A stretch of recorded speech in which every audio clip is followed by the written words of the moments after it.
Greetings, class.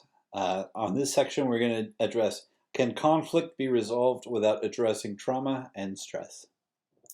And so, right up front, can conflict be addressed without addressing trauma and stress? Sometimes. It depends, right? So in many of these clips, I've given answers. I haven't said it depends nearly enough. Um, because I've actually set them up to try to deliver material. This is one of these cases where I want to do a few things in my response. And one of the more important things that I want to do with this response is make sure that it's clear that while some of these things that we talk about are absolutely crucial, right? We have the clip that you've already reviewed at this point about responding to trauma and building cultures of peace. Where I say it's absolutely crucial that we deal with trauma in that context. Not all conflicts have to do with trauma. Not all conflicts have to do with stress. Not all people are qualified, equipped for dealing with trauma or stress. And there's no guarantee that any amount of work is ever actually going to help someone get past, over trauma or stress. So, that said, sometimes you're going to have to deal with conflict and you're going to be stressed, and that's just part of the situation, right? Right now, for example, we're dealing with a global pandemic. It's April 1st, 2020, and significant parts of this country have stay-at-home orders. In the last few days, the White House has gone from, their St. Patrick's Day, right? March 17th was the first day that I saw any reflection of Donald Trump admitting that there was an emergency. He said that there was a pandemic. He said that there was he thought it was a pandemic from the beginning before anybody even called it one. And I think, well, if he thought so, he should have acted like it. But in any case, we've gone from St. Patrick's Day, where there was an awareness, to in the last 24, 48 hours, there's acknowledgement from the White House that if the number of fatalities due to this COVID-19 coronavirus, that if we only have 100,000 to 200,000 fatalities, that they've done a great job, and that it's a really big deal. I don't like it. I don't like it at all. When I think about the volume of people who are suffering and how that will grow, it really bothers me. Well, for other people, they already have family members who are hospitalized or who have died. And if you think for a second about what that does to an individual or family, in any of the different contexts where you can imagine that, like they're talking about this like it's only old people. Well, that's really changed a lot in kind of the more recent days. The acknowledgement of the number of young people getting infected, and the acknowledgement of young people and middle-aged people and old people, and just all ages die. Now, granted, you might be at higher risk in different categories. Don't get me wrong, but it really is anyone could die. But if you think about that for a second, there is no getting over that right now. I'm not a grief counselor, and I'm not going to talk about how long it takes or how many steps there are. But I think we'll all agree that if you lose a loved one, whether or not that's traumatic, and I think for everyone it is, but whether or not it's traumatic, that is stress. And so if you think about, you're dealing with something that's going on, right? If you're having a conflict, because life happens even while bad things are happening, right? If you think about this at a very, very basic level. You still have to manage to get by and deal with the stuff that you have to do, and there's no guarantee that you can deal with that stress at all. So many conflicts have to be resolved in spite of and despite the fact that people are dealing with very, very big issues. In fact, sometimes the conflict can be its own source of stress, right? So sometimes you don't get the stress dealt with until the conflict is resolved, right? So on the one hand, conflict can be sometimes by necessity resolved without addressing the trauma and stress. On the other hand, sometimes conflict can't even be discussed until the stress and the trauma have been addressed, right? Because the conversation of the event can't take place, right? Even getting started can't happen until there's been some healing. Right? So if we think about it, right, like I said, they're good estimates. I mean, when I say good, their estimate of they've done well is only 100 to 200,000 people in the United States of America die. Let's imagine all of the different details, all of the different conflict that emerges from this, right? I'm already feeling conflicted. I haven't lost anyone that I know of, right? People might be infected, but haven't heard of that yet either, okay? But I'm conflicted. I don't like the response. We haven't done enough. We've been lied to, right? And people make bad choices when they are given bad and incomplete information. Something happens. Well, I mean, it's too late to say that. Stuff is happening. So there is conflict. I don't think that America heals from this until we get some very serious acknowledgement of the wrongdoing and take some very positive steps to make sure that the kinds of intentional, immoral errors, the calculated mistakes that have been made. I've spent far too much time reading and writing about this. We have a president who fired the pandemic response team. He threw away the pandemic response handbook that was left by the prior administration. He didn't take steps to mitigate any of what's happened. If he'd acted early on, maybe this could have been better contained. Maybe it could have been, addressed before it became something where every state has people dying. I'm conflicted. What do you do now? Who listens to me? Nobody listens to me. Is it just an opinion? Is it an expert opinion? Well, if it ever comes to the part where we're handling this conflict, there's going to be lots of people just like me who have opinions and who have ideas about what needs to happen. And if we're angry, it's understandable and it probably doesn't get people to pay any extra attention. If we present evidence, people are going to say, well, we have that evidence now, but we didn't have that at the time that the decisions were being made.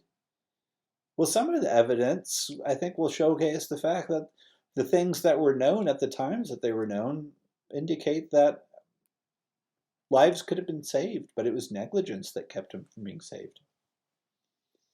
We might pinpoint specific features about the failure that's ongoing. Fox News has taken steps to try to limit their liability in all of this. They're worried that the time that they spent calling it a hoax might actually get them in trouble because people got information from them and acted on that dishonest information and put lives at risk. These are conflicts. Any of these conflicts could end up in a courtroom. There's not any likelihood that the stress is going to be addressed. But at the same time, it's not likely that we'll ever actually reach any resolution on this until we get over and deal with some of the stress and some of the trauma. How do we do that? Well, how we do it, maybe we have to just figure that out while we're going through that. The thing about it is that we have to decide that we need to do that. We have to come to the agreement, maybe a more collective or universal agreement, that it's a good strategic place to be. Right now, I have no idea at all that getting to that place provides any positive benefit. I want to continue to stay catalyzed by the anger that I feel about the death sentences that has been given to innocent people by an administration that, as far as I can tell, only decided that he didn't like to do something because it had been previously done by the black president.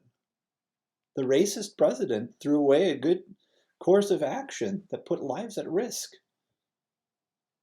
Maybe I'm wrong. Maybe he just did it because he was irresponsible and not because he was racist. Could be wrong about a lot of stuff. A lot of people accuse me of being triggered. If I admit to being triggered because I think what's happening is horrible, then people feel like they have an excuse not to listen to me.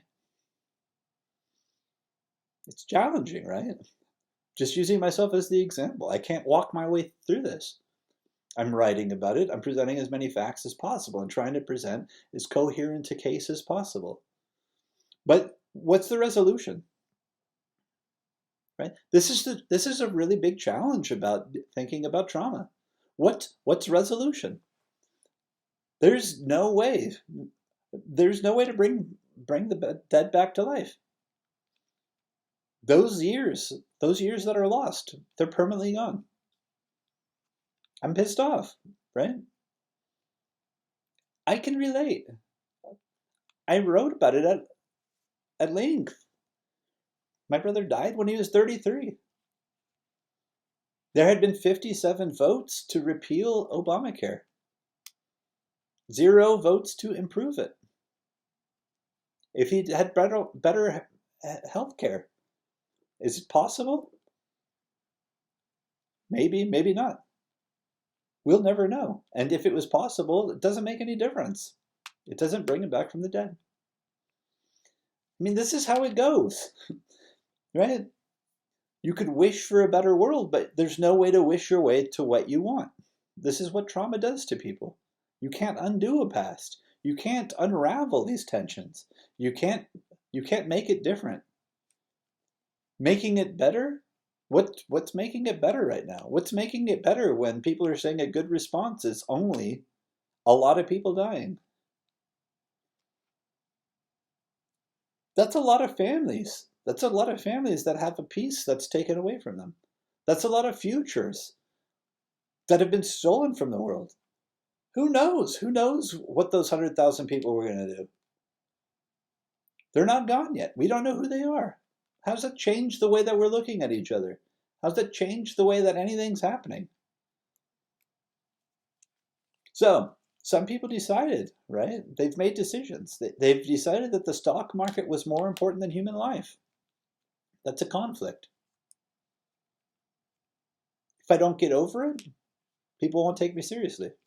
They'll see me as an angry snowflake, right?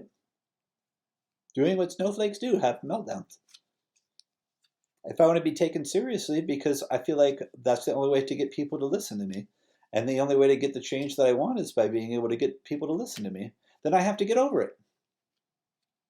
If I get over it,